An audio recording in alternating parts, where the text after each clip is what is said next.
During Prohibition in the United States, alcohol was strictly banned, but a paradoxical loophole existed. Whiskey could be legally purchased at a pharmacy with a doctor's prescription for medicinal purposes. Ironically, these unassuming 1920s drugstore bottles are now considered the Holy Grail among collectors. What once cost a couple of dollars and was handed out like cough syrup now fetches tens of thousands of dollars at private auctions. Level 1. Mass market alcohol. $1 to $50. At the entry level, you find the most accessible alcohol, available in virtually any supermarket worldwide. This tier includes everyday beers like Budweiser, Heineken, and Corona, budget-friendly wines like Jacob's Creek or Barefoot, as well as baseline spirits like Jack Daniel's Old No. 7, Jameson, and Ballantine's Finest. These drinks are produced in massive quantities, sometimes tens of millions of bottles a year, meaning scarcity is virtually non-existent. Their primary purpose is affordability for the general public, not collectability. Most people buy this type of alcohol for parties, family dinners, or casual unwinding after work. Manufacturers prioritize a consistent flavor profile and a low price point over exclusivity. For instance, a $25 bottle of Jameson sells the exact same way in New York as it does in Tokyo. Because of mass production, these drinks almost never appreciate in value. Even 10 years from now, an unopened bottle of standard Ballantine's will remain in roughly the same price bracket. Storage at this level is as basic as it gets. People keep these bottles in kitchen cabinets, refrigerators, or home bars. Temperature and humidity are largely irrelevant because these beverages are meant for quick consumption. The bottle designs remain standard: plain glass, basic labels, and minimal packaging. Companies pour massive budgets into advertising and distribution, rather than unique materials or limited runs. However, this level serves as the entry point into the world of alcohol for most people. It is where someone might begin to notice the difference between cheap and mid-shelf options, sparking an interest in aging processes and regions of origin. This gradually builds an understanding of why certain bottles can eventually command thousands or even millions of dollars. Level 2. Premium alcohol. $50 to $300. The second level introduces beverages that are firmly considered premium. This is where you find whiskeys like Macallan 12, Chivas Regal 18, and Glenfiddich 15, wines like Chateau Menuti and Cloudy Bay Sauvignon Blanc, and champagnes like Moet and Chandon. These bottles are purchased not just for the alcohol itself, but for status, flavor, and the overall experience. Producers dedicate significantly more attention to aging, ingredient quality, and the liquid's heritage. For example, Macallan 12 is matured in hand-selected Oloroso sherry-seasoned oak casks, which gives it a deeper, sweeter flavor profile. Wines like Cloudy Bay are prized for their specific grape-growing regions and limited annual yields. Consumers at this stage begin paying attention to the age statements, countries of origin, and brand history. It is at this level that alcohol first begins to be perceived as a luxury lifestyle choice. Some bottles here already possess the potential to appreciate. If a particular run is limited, or a brand suddenly spikes in popularity, the price can multiply. For instance, certain older allocations of Macallan that used to retail for $100 now trade for $500 to $1,000. That said, the vast majority of beverages at this level are still bought to be opened and enjoyed, rather than held as investments. Storage becomes a more serious consideration. Owners try to avoid direct sunlight, high temperatures, and dried-out corks. Wine is stored horizontally to keep the cork moist, and many collectors invest in their first climate-controlled wine fridges. Packaging also becomes a vital component of the product's value. Wooden boxes, branded presentation cases, and custom bottle designs enhance the overall appeal. Level 3. Limited editions, $300 to $3,000. The third level marks the true beginning of the collectible spirits universe. This tier features limited run releases like Macallan Rare Cask, Hibiki 21, Yamazaki 18, Louis XIII Cognac, and Dom Perignon P2. These expressions are released in restricted allocations, sometimes consisting of just a few thousand bottles worldwide. Scarcity becomes the primary driver of value appreciation. Take Japanese whiskey as an example. A bottle of Yamazaki 18 could be picked up for around $300 a decade ago. whereas today, certain bottles command $3,000 to $5,000. The reason is a massive surge in global demand for Japanese spirits, colliding with depleted aged stocks. The same phenomenon turned Hibiki 21 from a premium back bar staple into a highly sought-after collector's prize. At this level, many owners choose never to open their bottles. The longer the liquid remains sealed in pristine condition, the higher its market value climbs. The original box, a lack of blemishes, and even the condition of the label carry immense weight.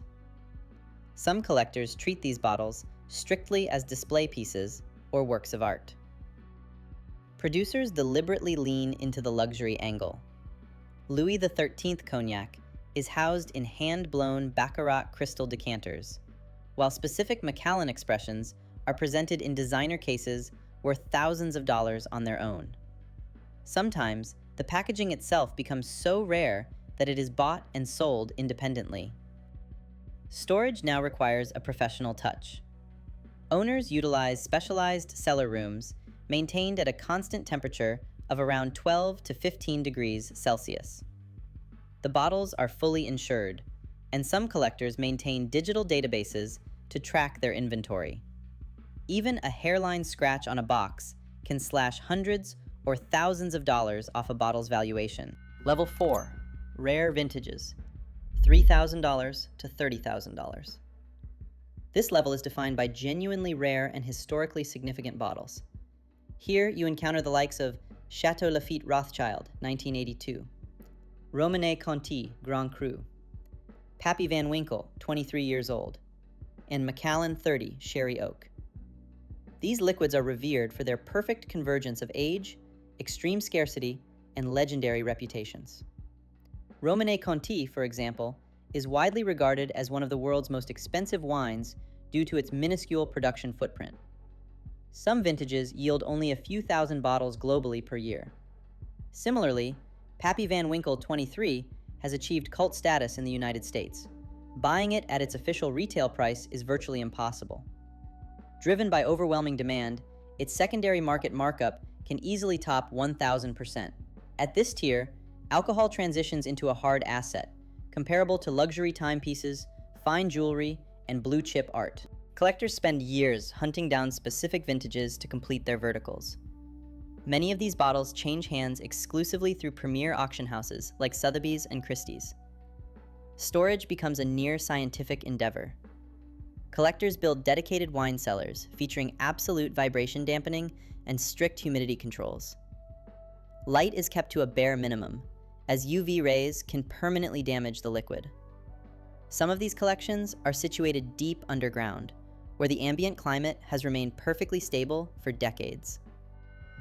Level 5, investment-grade alcohol, $30,000 to $300,000. At the fifth level, alcohol operates strictly as a serious investment asset held by millionaires, high-net-worth collectors, and specialized investment funds. This tier holds legendary bottles such as the Macallan Fine and Rare 1926, Dalmore 62, Bowmore Black 1964, and Chateau Mouton Rothschild 1945. Most of these assets are acquired purely for capital preservation and growth, never for consumption. In fact, many investors never see their assets in person, as the allocations are transferred directly into professional bonded warehouses. One of the most high-profile figures associated with liquid assets of this scale is Indian billionaire Vijay Mallya. His sprawling collection of elite whiskey, wine, and cognac was valued at millions of dollars, scattered across luxury residences, private clubs, and custom wine rooms worldwide. He was famous for securing ultra-rare releases from Macallan, Dalmore, and historic French Bordeaux vintages. Many of his bottles were stored in specialized vaults, kept at a constant 13 degrees Celsius, under round-the-clock armed security. In the United States, massive spirits portfolios are managed by investment funds and wealthy Silicon Valley tech entrepreneurs. Some acquire rare whiskey through Sotheby's and Christie's auctions, much like their peers buy fine art or vintage Ferraris. The Macallan, Pappy Van Winkle, and older expressions of Japanese Yamazaki are particularly coveted. Over the last decade, their market valuations have surged exponentially. Storage at this tier mirrors the banking system. Collections are routinely housed in professional, high-security bonded facilities in London, Hong Kong, Singapore, and Geneva. Access is restricted to the owners and specially vetted staff. The facilities feature full CCTV coverage, motion tracking, and strict atmospheric controls. Even a minor temperature fluctuation could negatively impact a bottle's valuation. High-value bottles are insured for hundreds of thousands of dollars. If a bottle is compromised, insurance underwriters conduct rigorous forensic examinations, matching the scrutiny found in the fine art world. At this stage, alcohol is completely integrated into the global luxury asset market. Level 6, the billionaire tier. $300,000 to $3 million. The sixth level belongs to Arab sheikhs, oil tycoons, tech billionaires, and royal families.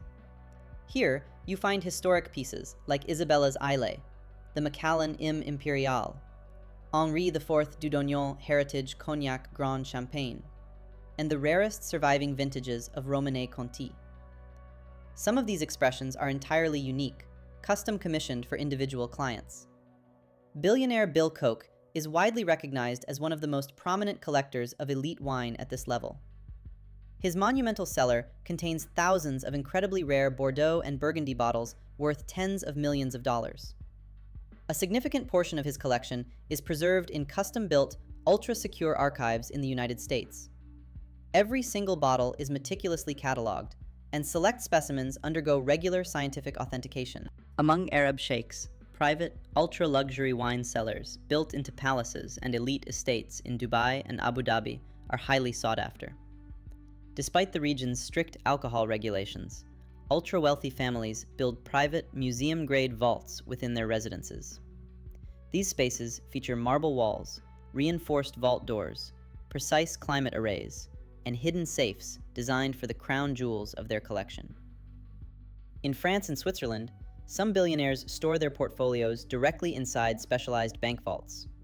These facilities protect the bottles with the same level of security used for gold bullion and diamonds. Entry requires fingerprint verification, retina scans, and personal digital keys. Temperatures are managed by automated systems 24/7, backed up by redundant power grids to guarantee a flawless climate even during total power outages. Logistics and transport at this level evolve into high-stakes operations. Rare spirits are moved inside customized, climate-controlled, shock-absorbing flight cases. Owners frequently utilize private aircraft to eliminate any risk of transit damage. Every bottle travels alongside a comprehensive paper trail, including certificates of authenticity and full-value insurance coverage. Level 7. Legendary collections, $3 million to $100 million plus.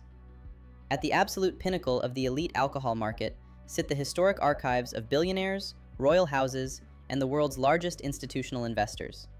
Here, the conversation shifts from individual bottles to entire liquid asset portfolios worth tens or hundreds of millions of dollars.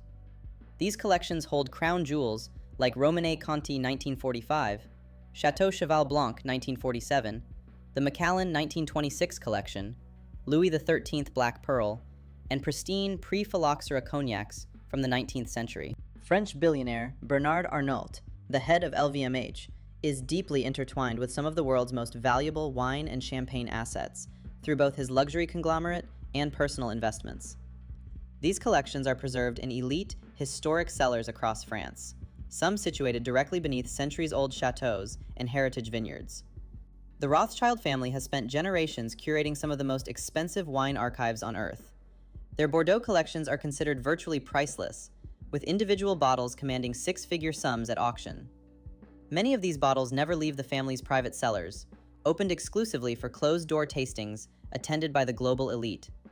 In Asia, massive liquid portfolios belong to Hong Kong billionaires and specialized investment syndicates. Hong Kong has cemented its status as the global epicenter of rare wine trading, driven by zero wine duties and immense demand from ultra-wealthy buyers. Some underground vaults in Hong Kong are buried deep beneath the city, boasting structural security on par with central bank reserves. The most expensive collections on the planet are guarded like state treasures. Security measures include blast doors, 24/7 armed guards, motion-tracking lasers, and advanced biometric perimeters. Some owners keep the exact physical locations of their vaults strictly classified to eliminate the risk of targeted theft. Atmospheric controls inside these apex vaults achieve near absolute precision. Temperature variance is restricted to less than 1 degree over an entire year. Humidity is actively regulated, and the air supply passes through medical-grade filtration systems. Even minor vibrations from nearby traffic or construction are monitored and mitigated to protect the aging liquids. The most fascinating aspect of these ultimate collections is their built-in appreciation mechanism. Every year, as rare bottles are occasionally opened or lost to time, the global supply of perfectly preserved vintages shrinks, while the global population of billionaires expands. Consequently, rare alcohol has evolved into one of the most exclusive, resilient, and lucrative symbols of wealth on the planet.